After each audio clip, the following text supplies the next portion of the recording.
Hola, ¿qué tal? Bienvenidos una vez más a nuestro programa ¿Qué propone? Pero hoy tenemos un programa diferente porque queremos analizar la situación política del país. No tenemos entrevista con ninguno de los candidatos. Vamos a ver si hacemos una segunda parte, ¿verdad? Que estamos pensando en eso, hacer una segunda parte con los candidatos. Pero por ahora nos va a acompañar un consultor político para revisar esta situación. El cronograma de la Comisión Nacional de Primaria sigue avanzando. Desde el organismo fueron anunciados 3.106 centros y 5.000 mesas de votación que estarán en funcionamiento para el próximo 22 de octubre.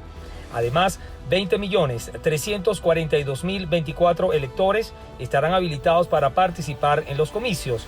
397.168 de ellos serán electores venezolanos residenciados en el extranjero, siendo Estados Unidos el país con más votantes, 96.333 personas habilitadas. Le sigue Chile con 65.459 y Colombia con 50.557 personas. Por su parte, el pasado viernes 4 de agosto, en presencia de la Comisión Nacional de Primaria, los partidos que la respaldan, la sociedad civil organizada y representantes del cuerpo diplomático acreditado en el país, los 13 candidatos a la elección primaria suscribieron un acuerdo denominado Programa Mínimo de Gobierno de Cambio, Unidad y Reconstrucción Nacional, en el cual se comprometieron a desarrollar un programa de gobierno dirigido a solucionar los problemas urgentes y estructurales que afectan la calidad de vida de los venezolanos, como la crisis humanitaria compleja y la liberación de los presos políticos. Aún falta por definir los mecanismos que serán utilizados por la coalición opositora en caso de que el candidato que sea elegido en el proceso primario resulte estar inhabilitado. Hay gente que lo que quiere es un cambio económico. Hay gente que lo que quiere es un pequeño cambio de política no necesariamente pública. Político. No necesariamente político. Cuando tú ves el cambio político, eso es 6 de cada 10, que es un número importante, que sí te dicen claramente si necesitamos hacer las cosas de una manera tal que permita, primero, el ejercicio de democracia y segundo, que permita la reinserción de Venezuela en los mercados internacionales financieros. Bueno, para hacer este análisis nos acompaña Osvaldo Ramírez, consultor jurídico. Gracias por la jurídico, invitación. no, político, pero no pasa nada, esa cosa pasa en la madre familia. Pero bueno, no saben de leyes, mejor de política. Algo sabemos. Bueno, bien, vamos a analizar porque el país político, toda esta situación está en efervescencia, el chavismo está en la calle, liderado por Diosdado Cabello, haciendo recorridos por todo el país con la maquinaria, y la oposición está allí decantándose. Algunos dicen si hay primaria, otros dicen que no, algunos están, siempre han mostrado esa posibilidad de que haya un consenso, pero ¿qué análisis tiene usted de la situación actual? Mira, lo primero es comenzar por un proceso importante de repolitización del ciudadano. Noviembre del año pasado, el interés en primarias era cerca del 7%. De gente que decía, sí, hubiera un evento para escoger un candidato, yo pudiera acercarme a los centros electorales. Eso ha crecido al 25% hasta aproximadamente hace 15 días, nuestra última medición de ORC Consultores, y lo que nos está dando la lectura... ¿Esa es su propia medición? Sí, son mediciones de la encuestadora muestra, 1100 muestra, 95% confianza, 2.5 margen de error. En estos temas, claramente la gente te vuelve a decir, quiero apostar a la ruta electoral, quiero reconectarme con el país, quiero reconectarme además en el ejercicio de mi ciudadanía, porque por algunos momentos la gente se le olvidó que era un ciudadano y que para ser un ciudadano obviamente tienes que tener acción política, y esa acción política pasa por entender deberes, derechos, pero obviamente participar en la forma de alcanzar ese cambio que muchos dicen. Hoy hay muchos candidatos y hemos visto en tu programa que han desfilado diciendo 80% quiere cambio, la gente quiere cambio. Miren, aquí se muere siempre la primera pausa. Hay gente que lo que quiere es un cambio económico. Hay gente que lo que quiere es un pequeño cambio de política no necesariamente pública. Político. No necesariamente político. Cuando tú ves el cambio político, eso es 6 de cada 10, que es un número importante, que sí te dicen claramente si necesitamos hacer las cosas de una manera tal que permita, primero, el ejercicio de democracia y segundo, que permita la reinserción de Venezuela en los mercados internacionales financieros, que es justamente lo que la mayoría persigue para claramente tener la posibilidad de tener una calidad de vida, que no viene solo por esa parte, viene también por el ejercicio de gobernantes que claramente coloquen en el centro de la discusión el bienestar colectivo y no el bienestar personal o el bienestar de un grupo. En esos números que está manejando, dice el 80% no es que quiera un cambio político, sino un cambio económico, y eso se reduce al 60%, ¿no? Según lo que está diciendo respecto al cambio político. En ese margen, ¿el chavismo ha crecido, se ha mantenido? ¿Cómo está el chavismo? Mira, en efectos de autodefinición política, hoy pudiéramos hablar de 20% de gente oficialista. Estás en un punto bajo, bastante bajo. La popularidad de Nicolás Maduro está hoy alrededor de 13-14%. ¿No ha subido tampoco? No ha subido, o sea, ha estado mucho más alto en otros momentos. Por ejemplo, durante la crisis del COVID, primer año del COVID con vacunas, llegó a estar en 32 puntos. O sea, ha habido momentos, picos y valles, pero hoy está en uno de los valles más profundos. La filiación hacia el partido, hacia la idea de la revolución, hacia la idea del chavismo, está hoy alrededor del 20% país. Del otro lado de la acera tú tienes cerca de 40% de gente autodefinida opositora, pero aquí hay una distinción. Hay gente que sigue el liderazgo de la Asamblea Nacional del 2015, hay gente que sigue el liderazgo de la plataforma unitaria, hay gente que quiere seguir liderazgos emergentes, como puede resultar el de María Corina Machado, o hay gente que quiere seguir a otros liderazgos, como puede ser, ejemplo, Fuerza Vecinal, Alianza del Lápiz, u otros partidos. Y en el medio un 40% aproximadamente que dice, yo no estoy con ninguno de los dos. Y ese medio, ese 40%, porque no es un medio, no es una mayoría país, no es lo que dicen muchos candidatos de que el 70% del país no se identifica con nadie, eso pasa a ser una falacia. Ese 40% claramente hoy, parte de él está despolitizado. Proceso importante. No quiere saber nada porque no quiero saber de lo público, no quiero saber de la política y obviamente no quiero saber de los partidos. Y cuando tú dejas ese espacio, lamentablemente lo que tú puedes crecer es el espacio para que el que detente el poder avance sin que nadie le ponga coto. Cuando eso lo llevas a temas electorales, tú lo que puedes tener es una competencia entre 20% y un poco más de 20, 25, 30%, dependiendo de cómo se termine de realinear en función de un liderazgo único que puede emerger de primarias o de la figura de consenso en función a una potencial elección presidencial en el año 2024. ¿Usted ve difícil la realización de las primarias? Algunos dicen que está complicado la cosa. ¿Usted lo analiza igual? Mira, nosotros le damos a la primaria un menos de 20% de probabilidad de suceder. ¿Por qué? Esto hay... Eso es un número bajo. 3 elementos. Aunque ha crecido un poco, era más bajo. Porque hay unas amenazas judiciales potenciales. Ejemplo, que el Tribunal Supremo de Justicia le diga a la Comisión Nacional de Primaria que si ejecuta la primaria está en desacato. Entonces la comisión dice, no lo hago.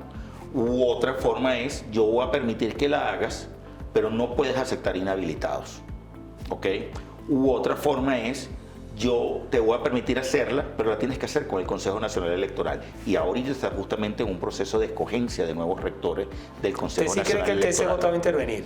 Mira, yo creo que la probabilidad es alta que pueda intervenir, porque también hay intereses que quieren matar la primaria, por decirlo de alguna forma coloquial. ¿Pero intereses del gobierno o de la misma oposición? Yo creo que intereses de la oposición y del gobierno. Okay, ambos. Porque el potencial de liderazgo, de legitimidad que va a tener el candidato que gane esas primarias, va a tener el mismo poder y me voy a ir al pasado, que tuvo Manuel Rosales cuando fue un candidato de consenso en 2005-2006, poder que le dura aproximadamente hasta el 2011. Poder que tuvo Enrique Capriles cuando sale electo en primarias, y se convierte en el líder de la oposición, año 2011-2012, poder que le dura aproximadamente hasta el año 2016-2017. Luego hay un periodo de orfandad y ese periodo de orfandad termina levemente siendo ocupado por Juan Guaidó 2019. Pero la realidad es, hoy la gente te pide un liderazgo y ese liderazgo, cuidado, sí es la primaria, el método de legitimación. Y muchos actores dicen, mira, yo no quiero la primaria justamente porque quiero evitar que el liderazgo que emerja de allí venga con fuerza de legitimidad, con fuerza de pueblo, permíteme usar esa palabra, y simplemente me permite a mí, si yo logro cortar la primaria, irme a una figura de consenso e irme a otro tipo de figura que me permita el manejo entre partidos, que me permita el manejo entre coaliciones para efectos de la decisión de quién puede ser un potencial contendor a Nicolás Maduro. Usted dice que la probabilidad de que haya primaria es de un 20%, es bajo, aunque también señalaba que ha crecido. ¿Cuál es el escenario? ¿Consenso? ¿Está la oposición en condiciones de llegar a un consenso con tantos candidatos, con posturas tan diametrales como el caso de María Corina, con Enrique, con el propio Manuel Rosales? Mira, el tema del consenso va por dos caminos posibles, hipotéticos. Un consenso alrededor de una figura que, neutral, que sea candidato ya inscrito en primarias, ¿ok? O sea, entender eso. Entre los 14 que ya están. Entre los 13 que están allí, Manuel no se inscribió. Sí, entre los 13 que están allí surja alguien que esté ya, que haya puesto su nombre. La opción B es que el consenso sea alrededor de una figura por fuera de esos 13 candidatos inscritos. Como camino hipotético, insisto, no porque tenga información de adentro de que va a ser lo que pase. El camino de acá adentro, y probablemente es la tesis que se escuchó en el debate, se ha escuchado en algunos candidatos, de la sucesión. Es, bueno, ¿cuál es el camino? ¿Cómo son los escalones para efectos de determinar, si no se da la primaria, quién de aquí adentro es el que tiene mayor potencial para competir? En la tesis externa es, bueno, busquemos a alguien o que está en el ejercicio del poder y que no pueda ser inhabilitado, cosa que argumento que es falaz. Sabemos muy bien que... Pero en el ejercicio del poder, pensando, por ejemplo, en Manuel Rosales, que es gobernador. Un gobernador. Okay. O puede ser alguien que, mire, pensemos en alguien que sea un gallo tapado, que sea una comodín bajo la manga al momento que llegue el momento electoral, que lamentablemente nadie tiene la fecha, y decir, el momento de la inscripción, aquí está X persona postulándose para representar a la plataforma unitaria de esta coalición de partidos. ¿Cuál es el problema de ambos escenarios? Que en política no funciona la transferencia de poder. Yo te levanto la mano y voy a decir, la gente que está votando por mí automáticamente vote por Isnardo.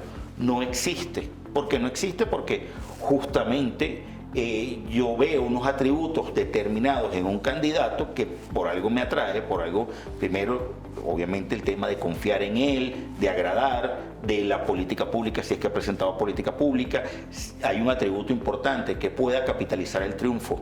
Y hoy parte importante de esa variable psicológica, por supuesto, variable de percepción bastante personal de pensar esta candidata o este candidato, si gana va a poder materializar el triunfo, un poco apelando a ese mito de alrededor de la elección del 2013. De ganar y cobrar. De ganar y cobrar, básicamente.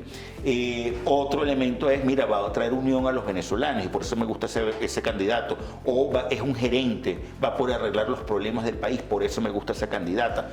Y estas variables están constantemente en la mente del elector, jugando, y no necesariamente aplican cuando llegue un outsider.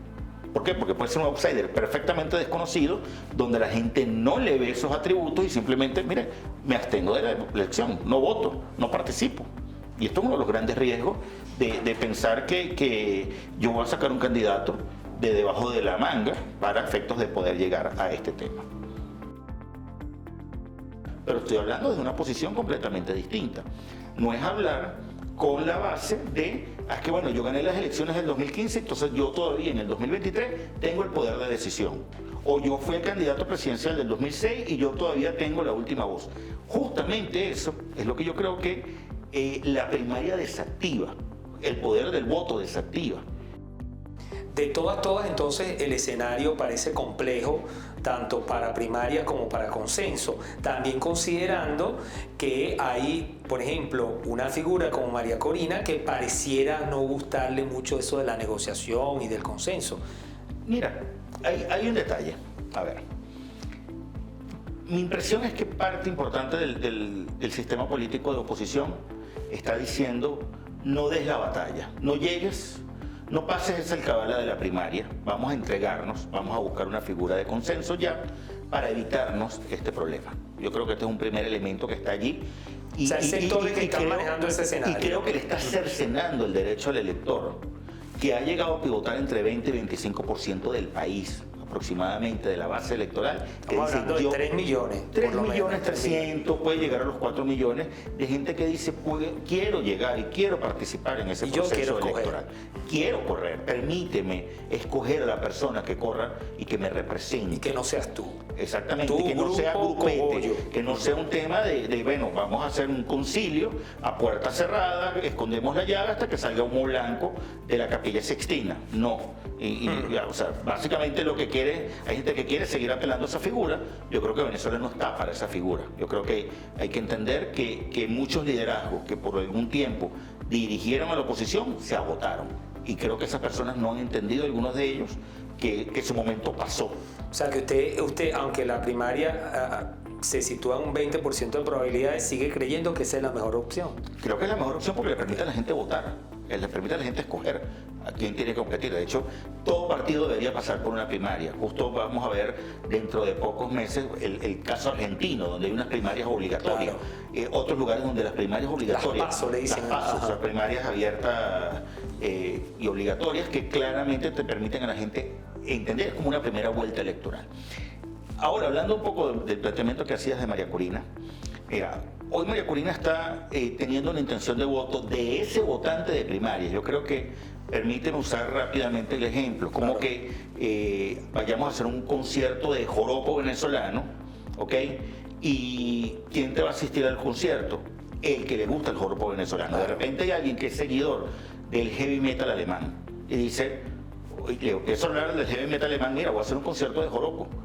De repente alguno se acerca, pero la realidad no es la audiencia, no es la audiencia de tu primaria, no es esta audiencia no es ese opositor duro, porque es el opositor duro el que realmente termina acercándose, no es el no alineado, no es el oficialista el que va a ir a esa primaria. Como que tú le digas, haciendo el caso contrario, que tú vayas a hacer unas primarias dentro del PCV para escoger un candidato presidencial y que te vayan a votar los opositores. O sea, las probabilidades son muy bajas de asistencia. Hoy María Corina está teniendo al menos más del 50% de intención de voto sobre esa primaria. Le saca 30-35 puntos de ventaja. ¿Es el segundo? Está haciendo Capriles con 6 puntos, aproximadamente. Estaba en un momento Benjamín Rauseo. Benjamín Rauseo se retira. Vamos a ver justamente ahora cómo es el reacomodo. ¿Cómo es el reacomodo? Eso no se ha medido todavía. Estamos justamente en campo para entender ya la niebla disipada que está viendo el elector sobre participación, sobre el retiro de Rauseo, sobre el tema de las inhabilitaciones, sobre el tema justamente de las amenazas que existen sobre la primaria y cómo se comporta su intención de voto. Entonces, allí, si tú estás ganando, y me voy a cualquier candidato, en cualquier lugar del mundo, tú estás ganando en primarias, tú estás ganando las encuestas, tú entregas el poder que te está dando sin haber materializado que se dé la elección y negocias o transas antes de que se produzca el fenómeno de la elección. O sea, sería un error estratégico, porque tú tienes la necesidad de que te cuentes. Tú tienes la necesidad de ver si efectivamente lo que están diciendo las encuestas se materializa en liderazgo. Y si efectivamente se materializa el liderazgo, ahora sí, vamos a negociar, vamos a hablar. Pero estoy hablando desde una posición completamente distinta. No es hablar con la base de, que bueno, yo gané las elecciones del 2015, entonces yo todavía en el 2023 tengo el poder de decisión. O yo fui el candidato presidencial del 2006 y yo todavía tengo la última voz. Justamente eso es lo que yo creo que la primaria desactiva, el poder del voto desactiva. Y creo yo que además esas acusaciones que puedan estar existiendo sobre candidatos que algunos dicen quiero pactar, no quieres negociar o no quieres consenso, yo creo que al final lo que termina enviando es un mensaje desde la clase política hacia el ciudadano de que no quiere que el ciudadano esté participando electoralmente. Ahora, María Corina está inhabilitada. ¿Eso no ha afectado, eso no lo ha medido? En esta próxima medición es que se va a saber si impactó la inhabilitación sobre María Corina, porque en el caso de Leopoldo López, bueno, hablando con Enrique, y a mí se me pasó comentarle, Leopoldo López obviamente obtuvo de la Comisión Interamericana una sentencia, pero esa sentencia de la Comisión Interamericana, pues el gobierno ni la tomó en cuenta. y esa inhabilitación siguió pesando sobre las alas de Leopoldo, que al final lo hizo que pues no se contara, sino apoyó, pero sí. No pesa sobre María Corina. Sí lo hemos medido, fíjate, lo medimos en el mes de mayo, lo medimos en el mes de junio. En el elector de primarias, ¿cuánto pesaba la inhabilitación? 8 de cada 10 electores no le importaba que su candidato estuviera inhabilitado. Seguía votando por él. O sea, no era un asunto sobre el cual yo me bajo del barco. Y eso aplicaba para Freddy Superlano, aplicaba para Enrique Capriles, aplicaba para María Corina Machado. ¿Por qué? Porque interpreta la primaria como un evento que tiene que darle la oportunidad a todos los ciudadanos de poder participar políticamente. Supongamos que, y vamos a navegar en un escenario distinto, Freddy Superlano gana la elección, Enrique Capriles gana la elección, ganó la primaria, ¿ok? ¿Qué te lleva a ti a decir, ahora yo la gané, entonces voy, porque yo estaba con este discurso, yo voy a entregarme, está bien, yo la gané, pero eso no sirve de nada, miren, voy a escoger y voy a levantar la mano a Isnaldo para que sea el candidato? Ninguno de ellos lo va a hacer. ¿Por qué? Porque miren, yo acabo de ganar una elección, yo tengo que salir a luchar por que efectivamente se pueda materializar el deseo de parte de la población que dice que quiere que yo lo represente como candidato. Entonces, ahora me voy hacia María Corina. En ese punto particular, el elector de ella no le está pesando, o sea, solamente se le baja del barco cerca del 20%, pero que también le está pasando a los otros. Es decir, sobre la inhabilitación vamos a ver con la fuerza que emergió el tema en los últimos días de junio, lo que se ha hablado en la narrativa y en el relato oficial en el mes de julio, ver cómo efectivamente eso termina marcando el peso o no de cada una de estas personas sobre el tema de la inhabilitación en función no de una elección presidencial, sino de un evento previo llamado elección primaria. Si yo fuera el gobierno, ¿cuándo me interesa a mí jugarme la carta de la habilitación o de la negociación por temas electorales? Cuando yo tenga la elección a la vuelta de la esquina. Yo, si no estoy claro en la fecha de la elección, no comienzo a hablar de negociación para temas de condiciones electorales. María Corina ha dicho que ya va hasta el final. Y eso se ha interpretado por muchos, hasta de la misma oposición, que escenarios de confrontación en la calle, de presión y reeditar situaciones anteriores. ¿Usted lo ve igual? No lo veo igual. Yo creo que claramente los venezolanos están persiguiendo la reunificación familiar.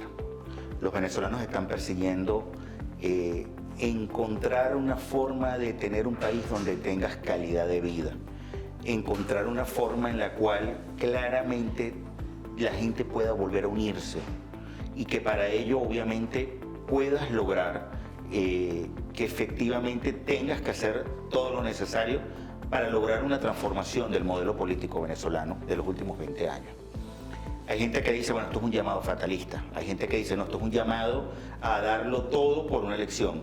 Mira, yo creo que al final, como cualquier eslogan político, está abierto a interpretaciones. Pero lo que me da a mí la impresión es, de todas las campañas que he visto, María Corina, Superlano, Capriles, Delsa, por hablar del mismo Carlos Próspero, las 5 más relevantes. Hay candidatos que realmente no pesan, no tienen un peso específico, más bien su nivel de intención de voto no supera el 0.5% en muchos de esos casos. Pero de estas 5 campañas, la mayoría te están brindando esperanza. Su eslogan, te están hablando de reunificación, te están hablando de familia, te están hablando de Venezuela. Y creo que ese es el mensaje que probablemente estás tratando de apelar hacia el opositor blando, hacia el ciudadano en general. Vamos a extenderte la mano de manera de construir un país juntos. Ya, pero cuando yo digo, por ejemplo, y es difícil creer que el gobierno va a levantar las inhabilitaciones. Es difícil. Entonces, si cualquiera de los candidatos que esté inhabilitado resultara ganador, es complejo creer, no complejo, a veces puede ser hasta inocente. Hay que ser muy escéptico para que pensar que no va a pasar. Que el gobierno le levanta la inhabilitación a María Corina, o se la levanta a Superlano, o se la levanta a Enrique Capriles. Entonces, ese es un escenario altamente posible. Ante ese escenario, ¿qué? Mira, a ver, vamos a hacer un análisis y hay que ponerse en los pies del gobierno. Claro. Si yo fuera el gobierno, ¿cuándo me interesa a mí jugarme la carta de la habilitación o de la negociación por temas electorales? Cuando yo tenga la elección a la vuelta de la esquina. Yo, si no estoy claro hoy en la fecha de la elección, no comienzo a hablar de negociación para temas de condiciones electorales, en donde una de esas condiciones electorales puede ser claramente el tema de la habilitación de algunos candidatos. Sí, incluso acaba de decir en Bruselas, ese es el tema de Bruselas también. Va más allá, no solo la habilitación de un candidato, es por ejemplo regresarle las tarjetas a sus dueños legítimos, que están muchas de ellas usurpadas, es el tema del ventajismo del Estado, o sea, esa lista va más allá de los habilitados o inhabilitados. Ahora, hoy tú tienes justamente el elemento en donde claramente el oficialismo dice, mira, yo tengo que evitar que el candidato que al menos en las encuestas está agarrando fuerza o me está demostrando la opinión pública que puede ser altamente competitivo contra mí, tengo que tratar de sacarlo del juego. Rápido. Rápido, porque no quiero que haga el efecto bola de nieve. No quiero que esto se convierta en un tsunami electoral como está pasando si se materializa la primaria. Hoy la primaria, por números, insisto, opinión pública, reconocimiento de cualquier encuestadora seria, te está diciendo a ti, hay una candidata que está doblando y triplicando los números de los otros. Eso es un tsunami electoral, eso es un landslide en términos de consultoría política. Yo tengo que evitar que eso pase en la elección presidencial. Pero para evitar eso implica meter $2.000 millones en esquemas clientelares 6-7 meses antes de la elección. Implica un tema de reacomodo de la base del PSUV, que está hoy alrededor del 20%. Yo con 20% no gano una elección, así tenga hiperfragmentada la oposición.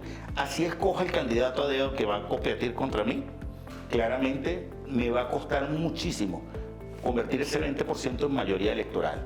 ¿Usted sí cree, ese espacio allí, un momentico, ¿usted sí cree que el gobierno puede escoger a dedo el candidato a la oposición? Creo que hay unas altas probabilidades ¿Sí? de que decida Maduro contra quien compite. Pero sí, con la oposición de rodillas. Básicamente, con una parte de la oposición de rodillas. Ejemplo, y yo creo que eso al final es lo que persigue el consenso.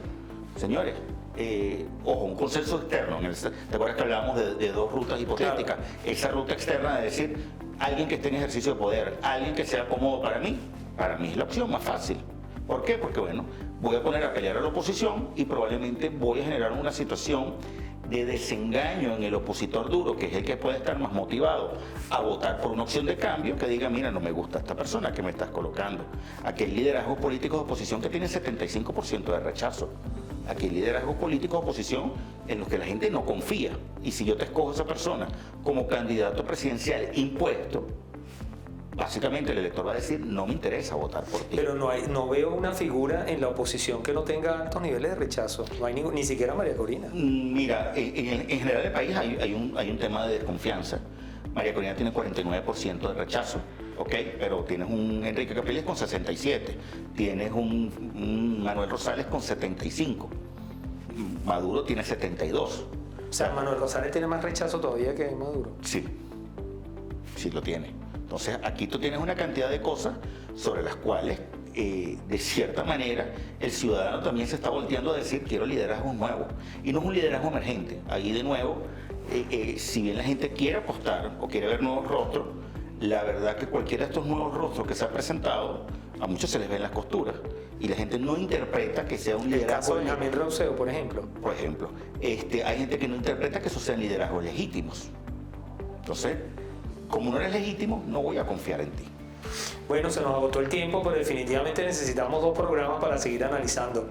Y me gustaría analizar los resultados de la próxima encuesta, pero como no podemos hablar de fecha, le agradezco mucho. Por favor, muchas gracias por la invitación. A ustedes, por supuesto, les recordamos que nuestra mesa sigue servida, vamos a seguir analizando y vamos, como les decía al principio del programa, a tratar de hacer una segunda parte con los candidatos aquí en ¿Qué propone?